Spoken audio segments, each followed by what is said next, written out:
15 अगस्त 1947 में भारत देश आजाद हुआ, लेकिन आजादी के 2 महीने बाद कश्मीर भारी संकट में आ गया। कश्मीर के दुश्मन ने चारों तरफ घेर लिया था और कश्मीर एक एक मिनट के साथ अंधकार में डूबता जा रहा था। लेकिन एक जवान ने टूटे हाथ से दुश्मनों से लड़ रहा था। उनकी आंखों में सिर्फ एक वादा था, मैं पीछे नहीं हटूंगा, चाहे मेरी जान भी चले जाए। उनसे डटकर सामना कर रहा था। यह जवान था मेजर सोमनाथ शर्मा साहब, जिन्हें कश्मीर का शेर कहा गया। आज कश्मीर हमारा है तो सिर्फ सोमनाथ शर्मा साहब की वजह से। देश की रक्षा में महज 24 साल की उम्र में शहीद हुए मेजर सोमनाथ शर्मा को मरणोपरांत भारत के पहले परमवीर चक्र से सम्मानित किया गया। आज इन्हीं की कहानी सुनते हैं। नमस्कार, मैं पंकज और आप देख रहे बोल भाई। 15 अगस्त 1947 में भारत का विभाजन हुआ। भारत और पाकिस्तान ये दो देश बन गए, पर उस समय कश्मीर पर हरिश्चंद्र नामक राजा की सत्ता थी। उन्हें कहा गया कि आप भारत या पाकिस्तान किसी एक देश में जा सकते हो, पर उन्होंने अकेले ही रहने का निर्णय लिया। पर कश्मीर पर पाकिस्तान की बुरी नजर थी। उन्हें हर हाल में कश्मीर चाहिए था। 2 महीने बाद यानी 22 अक्टूबर 1947 की सुबह पाकिस्तान ने एक गुप्त योजना बनाई, जिन्हें नाम दिया गया ऑपरेशन गुलमर्ग। लगभग 5000 कबायली हमलावर और पाकिस्तान सेना के गुप्त सैनिक मुजफ्फराबाद के रास्ते कश्मीर में घुस गए। पाकिस्तान का नाम न आए इसलिए वहां के स्थानिक चोर मवाली गुंडे का सहारा लिया गया, जिन्हें कबायली कहा जाता है। पर पाकिस्तान की सेना ने इन्हें हथियार, गोला बारूद और प्लानिंग दी। कई पाकिस्तानी सैनिक सिविल कपड़ों में इनके साथ मिल गए ताकि यह हमला स्थानीय विद्रोह जैसा लगे। पर भारत को पता था कि ये पाकिस्तान की ही चाल है। कबायली तेजी से आगे बढ़ते गए। रास्ते में बारामूला में उन्होंने भयानक लूटपाट की। खुलेआम लोगों को जिंदा जलाया, लोगों के घर जलाए, दुकान लूटी गई, महिलाएं प्रताड़ित हुई, महिलाओं पर बलात्कार किया गया और सैकड़ों निर्दोष को मारे गए।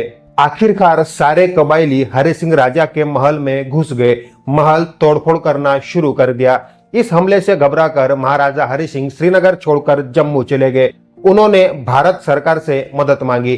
भारत ने कहा, पहले विलय पत्र पर हस्ताक्षर करो। 26 अक्टूबर 1947 को महाराजा हरि सिंह ने विलय पत्र पर दस्तखत कर दिए और कश्मीर आधिकारिक रूप से भारत का हो गया।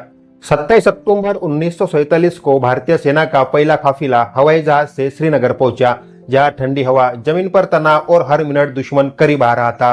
कश्मीर को बचाने के लिए जरूरी था श्रीनगर एयरपोर्ट की तरफ आने वाले सभी रास्ते ब्लॉक किया जाए। सबसे अहम रास्ता था बड़गाम गांव से आने वाला रास्ता, और इस रास्ते को रोकने की जिम्मेदारी दी गई सोमनाथ शर्मा साहब को। उन्हें सरकार से आदेश दिया गया कि आप वहां अपनी टीम को लेकर उनका बड़गाम रास्ता रोकना होगा। पर कुछ दिन पहले वे अपनी टीम के साथ हॉकी खेल रहे थे, जिनमें उनके बाएं हाथ की कलाई में चोट लग गई थी और हड्डी टूट गई थी। डॉक्टर ने उन्हें आराम करने की सलाह दी और हाथ में प्लास्टर लगा दिया। लेकिन जब बड़गाम मोर्चे पर जाने का आदेश आया तो उन्होंने कहा, मेरा जवान लड़ाई में है और मैं अस्पताल में बैठूं, ये कभी नहीं हो सकता। उनकी आंखों में उन्हें रोकने का जुनून सवार था। उन्होंने टीम को लेकर प्लानिंग बनाई और सिर्फ 50 जवानों को लेकर देश की सेवा में निकल पड़े। और इस वक्त उनकी उम्र थी महज 24 साल। ये लड़ाई उनकी आखिरी होगी, ये उन्हें भी नहीं पता था। अपने 50 जवानों के साथ सोमनाथ शर्मा बड़गाम में तैनात थे। पर अचानक 3 नवंबर 1947 की सुबह 11 बजे बर्फीली ठंड में बड़गाम में तैनात मेजर शर्मा की 50 जवानों की टुकड़ी पर लगभग 500 से ज्यादा कबायली ने हमला कर दिया। दुश्मन संख्या हमसे 10 गुना ज्यादा थे। चारों तरफ से गोलियां और मोटार्स बरस रहे थे।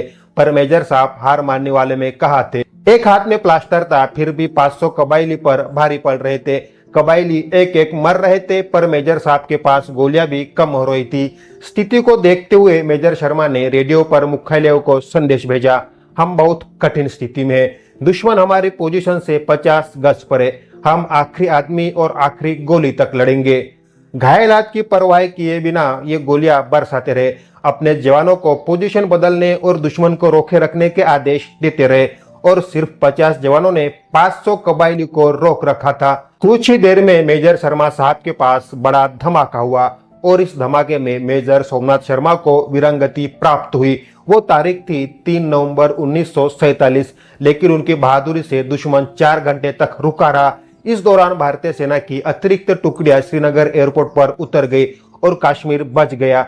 उन्होंने उनको ना रोका होता तो पूरा कश्मीर में घुस जाते और कश्मीर अपने कब्जे में ले लेते। इस लड़ाई के बाद भारतीय सेना ने कश्मीर के बड़े हिस्से को बचा लिया, लेकिन गिलगित बाल्टिस्तान, मुजफ्फराबाद और पीओके का कुछ हिस्सा पाकिस्तान के कब्जे में चला गया। ये स्थिति आज भी बदल नहीं सकी। सिर्फ 24 साल की उम्र में मेजर सोमनाथ शर्मा साहब देश की सेवा में शहीद हुए। मरणोपरांत भारत के पहले परमवीर चक्र से उन्हें सम्मानित किया गया। उनकी कहानी हमें याद दिलाती है कि सच्चा सिपाही सिर्फ अपने देश के लिए जीता नहीं, बल्कि अपने जान देकर भी बचाता है। ऐसे लोग लाखों में एक होते हैं। ऐसे महान व्यक्ति को हमारा शत शत प्रणाम। धन्यवाद।